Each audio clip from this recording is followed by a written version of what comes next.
नमस्कार दोस्तों, एवरीथिंग अभिषेक YouTube channel पे मैं अभिषेक आप सभी का स्वागत करता हूं। निश्चित तौर पे ये वीडियो बीएड के कोर्स के लिए है, बीएड के क्लास के लिए है, जिसमें मैं बताऊंगा कि असेसमेंट फॉर लर्निंग जो पेपर रेगुलर चला रहा था उसी का ये नेक्स्ट वीडियो है, यानी कि असेसमेंट फॉर द लर्निंग।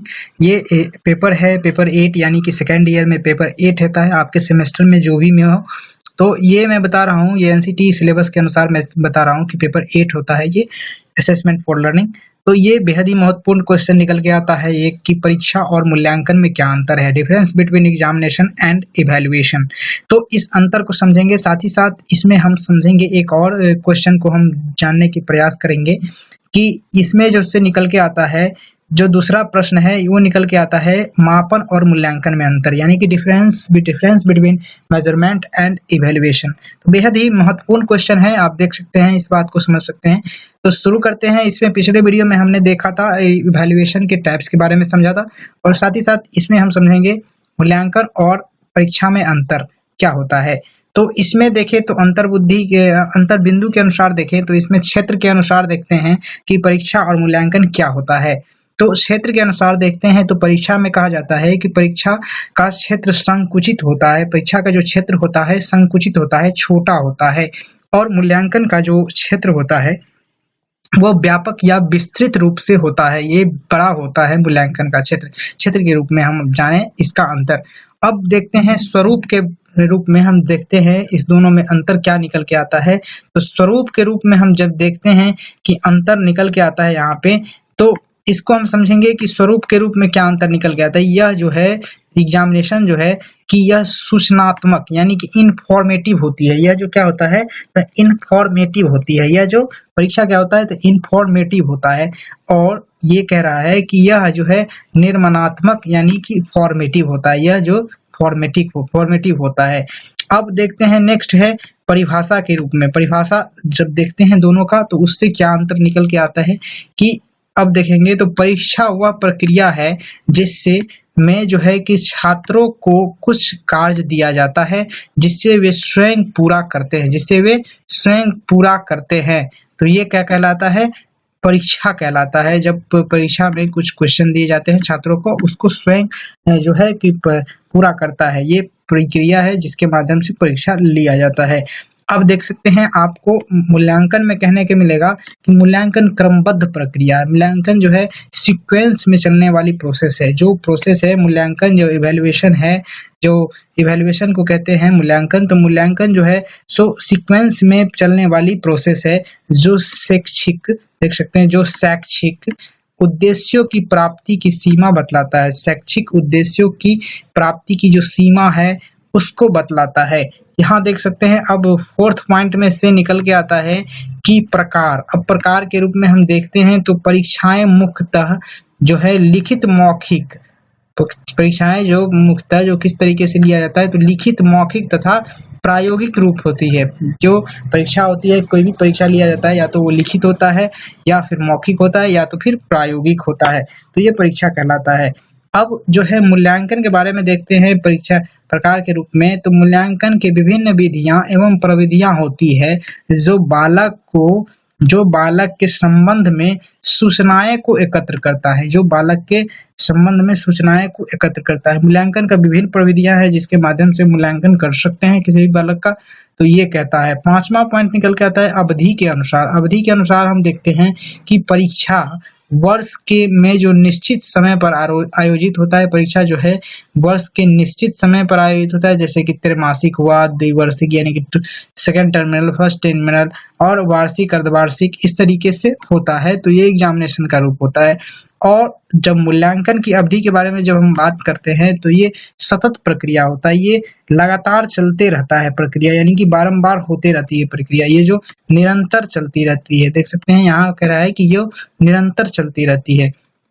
अब विश्वसनीयता के बारे में देखें, 6 पॉइंट में निकल के आता है विश्वसनीयता यानी कि वैलिडिटी, इसको इंग्लिश में कहते हैं वैलिडिटी। अब इसके बारे में देखें तो परीक्षा की विश्वसनीयता अपेक्षाकृत कम होती है।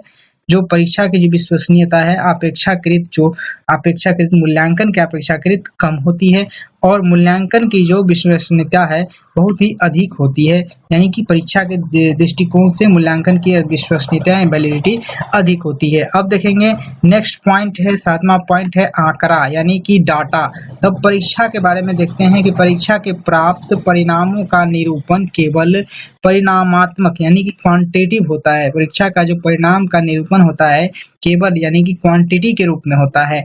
अब देख सकते हैं इसमें जो मूल्यांकन के रूप में निकल के आता है कि मूल्यांकन को जो परिणाम का निरूपण होता है, मूल्यांकन के परिणामों का जब निरूपण किया जाता है तो ये परिमाणात्मक तथा गुणात्मक दोनों रूप से होता है। ये जो परिमाणात्मक और गुणात्मक दोनों रूप से होता है मूल्यांकन का परिणामों का निरूपण। अब देख सकते हैं नेक्स्ट पॉइंट निकल के आता है उसी में से कि पाठ्यक्रम एवं शिक्षण अविधि। अब पाठ्यक्रम एवं शिक्षण विधि के रूप में हम देखें तो एग्जामिनेशन कहता है कि परीक्षा के आधार पर पाठ्यक्रम एवं शिक्षण विधियों में सुधार संभव नहीं होता है।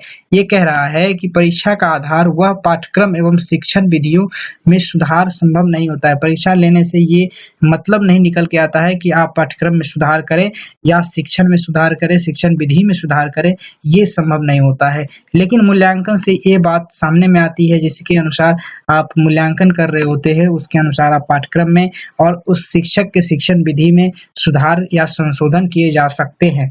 अब देखते हैं, अब निकल के आता है वैधता। अब वैधता में निकल के आता है कि वैधता के अनुसार देखें तो परीक्षा कहता है कि परीक्षा की वैधता अपेक्षाकृत कम होती है मूल्यांकन से, और मूल्यांकन की वैधता अपेक्षाकृत जो परीक्षा से अधिक होती है। यहाँ देखिए 10वां पॉइंट में निकल के आता है, 10th पॉइंट में देख सकते हैं व्यवहार निर्धारण के रूप में हम देखते हैं तो परीक्षा कहता है कि परीक्षा के द्वारा जो केवल छात्र के ज्ञानात्मक पक्ष के मान का निर्धारण किया जा सकता है।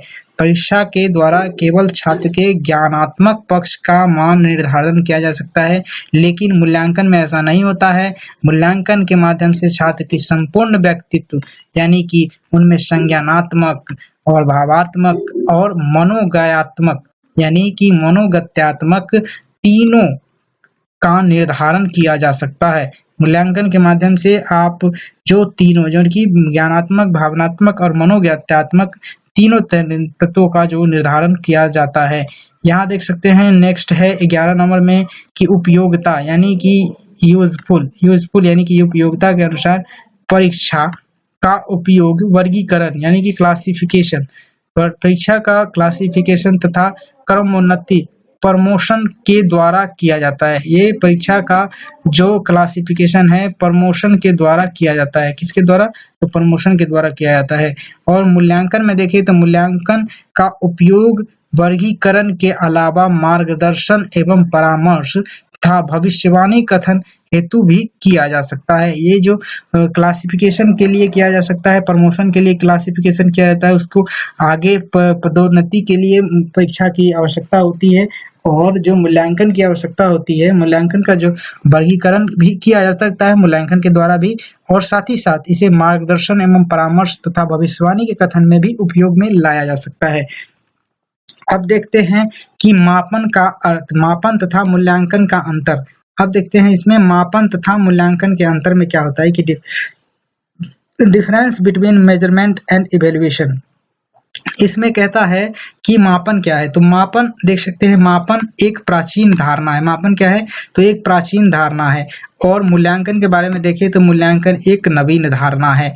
यहाँ देखिए नेक्स्ट पॉइंट निकल के आता है दूसरा कि मापन क्षेत्र संकुचित है, मापन का क्षेत्र जो है संकुचित है, और मूल्यांकन का क्षेत्र विस्तृत और व्यापक होता है। तीसरा पॉइंट में निकल के आता है कि मापन मापन के कुछ आयामों का पर जो जांच करता है, जो मापन है उसके कुछ आयाम है, व्यक्तित्व के मापन के कुछ आयाम है उस पर जांच करता है। लेकिन मूल्यांकन जो है छात्रों की मानसिक योग्यता, रुचि, अभिरुचि, अभिवृत्ति तथा व्यक्तित्व के सभी पक्षों की जांच करता है। अब कह रहा है नेक्स्ट पॉइंट से निकल के आता है कि मापन के आधार पर भविष्यवाणी करना संभव नहीं है। मापन के आधार पर आप भविष्यवाणी कर रहे होते हैं तो ये संभव नहीं है। लेकिन मूल्यांकन के आधार पर पूर्ण सार्थकता, देख सकते हैं मूल्यांकन के आधार पर पूर्ण सार्थकता के साथ भविष्यवाणी की जा सकती है। अब नेक्स्ट पॉइंट, पांचवा पॉइंट निकल के आता है कि मापन एक साधारण शब्द है लेकिन मूल्यांकन एक प्राविधिक शब्द है। मूल्यांकन क्या है? तो एक प्राविधिक शब्द है जिसके अंतर्गत बहुत सारे व्यापक प्रक्रिया अंदर में आते हैं। अब देख सकते हैं इसमें छठा पॉइंट से निकल के आता है कि मापन में तुलनात्मक अध्ययन संभव है। मापन में तुलनात्मक अध्ययन संभव है, कंपैरेटिबिलिटी की जो अध्ययन है वो संभव है मूल्यांकन के मापन के द्वारा। और जो मूल्यांकन में वर्णन में, देख सकते हैं मूल्यांकन में वर्णन के आधार पर तुलनात्मक अध्ययन संभव है। मूल्यांकन में किसके? तो वर्णन के आधार पर जो तुलनात्मक अध्ययन संभव है। सातवां पॉइंट निकल के आता है कि मापन की प्रक्रिया में एकीकरण होता है। मापन की प्रक्रिया में क्या होता है? तो एकीकरण होता है। एक ही चीज को लेकर के प्रक्रिया ये किया जा सकता है मापन। और मूल्यांकन की प्रक्रिया विवेचना समाहित होती है। मूल्यांकन की जो प्रक्रिया है उसमें क्या होता है? विवेचना भी समाहित होती है, यानी कि उसकी विवरण भी समाहित होती है। वह किस लिए है, क्यों है ऐसा, वह किस लिए कम मार्क लाया, क्यों लाया, कैसे लाया, इस सभी बातों का निर्धारण मूल्यांकन के द्वारा ही किया जा सकता है। आठवां पॉइंट निकल के आता है कि मापक मूल्यांकन जो है का एक अंग है। मापन जो है कि मूल्यांकन का एक है, लेकिन जो है मूल्यांकन संपूर्ण शिक्षक प्रणाली का एक अंग है। मूल्यांकन जो है संपूर्ण शिक्षक प्रणाली का ही एक अंग है। नवा पॉइंट में निकल के आता है, देख सकते हैं आप, कि मापन के लिए समय, श्रम, साधन एवं धन की आवश्यकता पड़ती है। मापन के लिए किस चीज का? तो समय, श्रम, साधन एवं धन की आवश्यकता पड़ती है। लेकिन मूल्यांकन के लिए अधिक समय, श्रम, साधन और एवं धन की भी आवश्यकता पड़ती है। यहाँ देख सकते हैं समय केवल, देख सकते हैं मापन केवल संख्यात्मक होता है। मापन क्या है 10वां पॉइंट में? तो केवल संख्यात्मक होता है। यहाँ देख सकते हैं मूल्यांकन गुणात्मक एवं परिमाणात्मक दोनों प्रकार से हो सकता है। मूल्यांकन क्या है? तो गुणात्मक एवं परिमाणात्मक दोनों प्रकार से हो सकता है। 11वां पॉइंट में देख सकते हैं मापन के द्वारा निदानात्मक एवं उपचारात्मक शिक्षण संभव नहीं है। मापन के द्वारा आप निदान नहीं कर सकते, बच्चे की जो प्रॉब्लम है, समस्या है, उसका निदान नहीं कर सकते, उसका उपचार नहीं कर सकते, उसको आप परामर्श नहीं दे सकते मापन के द्वारा। लेकिन मूल्यांकन के द्वारा ये दोनों चीज संभव है। देख सकते हैं निदानात्मक शिक्षण और उपचारात्मक शिक्षण दोनों संभव है। यहाँ देख सकते हैं 12वां पॉइंट में नेक्स्ट पॉइंट है कि मापन के आधार पर छात्र के संबंध में स्पष्ट निर्धारण, देख सकते हैं स्पष्ट धारण का निर्माण होता है, स्पष्ट धारणा का निर्धारण होता है, किया जा सकता है। यहाँ कह रहा है कि मापन के आधार पर छात्रों के संबंध में स्पष्ट धारणा का निर्धारण किया जा सकता है। लेकिन मूल्यांकन के आधार पर जो छात्रों में संबंध धारणा, देख सकते हैं संबंध में स्पष्ट धारणा बनाई जा सकती है और समग्र रूप से छात्र कैसा है ये ज्ञात किया जा सकता है। देख सकते हैं मूल्यांकन के द्वारा आप ये जान सकते हैं, उसकी धारणा को स्पष्ट कर सकते हैं और छात्र कैसा है इसके बारे में जान सकते हैं, लेकिन मापन के द्वारा आप नहीं जान सकते। नेक्स्ट पॉइंट निकल के आता है कि मापन केवल जो है कि मापन केवल संज्ञानात्मक पक्ष के उद्देश्यों का मापन करती है। मापन केवल किसका? तो संज्ञानात्मक पक्ष के उद्देश्यों का मापन करता है। और देख सकते हैं मूल्यांकन जो है क्या करता है? संज्ञानात्मक, भावात्मक तथा क्रियात्मक तीनों पक्षों के उद्देश्यों का मापन कर सकता है। और कहता है 14वां पॉइंट में देख सकते हैं कि मापन में प्राय वस्तुनिष्ठता, विश्वसनीयता एवं वैध, देख सकते हैं वैध का अभाव होता है। किसमें? तो मापन में किस चीज का? तो वस्तुनिष्ठता, विश्वसनीयता और वैधता की अभाव होती है। लेकिन मूल्यांकन में वस्तुनिष्ठता, अधिक वस्तुनिष्ठता, विश्वसनीयता देख सकते हैं तथा वैधता दोनों, तीनों की जो निहितता मौजूद होती है। देख सकते हैं इसमें लास्ट पॉइंट निकल के आता है यहाँ पे कि मापन के माध्यम से शिक्षण अधिगम प्रक्रिया में सुधार एवं परिमार्जन नहीं किया जा सकता, लेकिन जो मूल्यांकन के द्वारा शिक्षक अधिगम प्रक्रिया में सुधार एवं परिमार्जन किया जा सकता है। ये था आपका मापन और मूल्यांकन में अंतर और एग्जामिनेशन और इवैल्यूएशन में अंतर। ये दोनों क्वेश्चन मैंने आपको इस वीडियो में कवर कर दिया।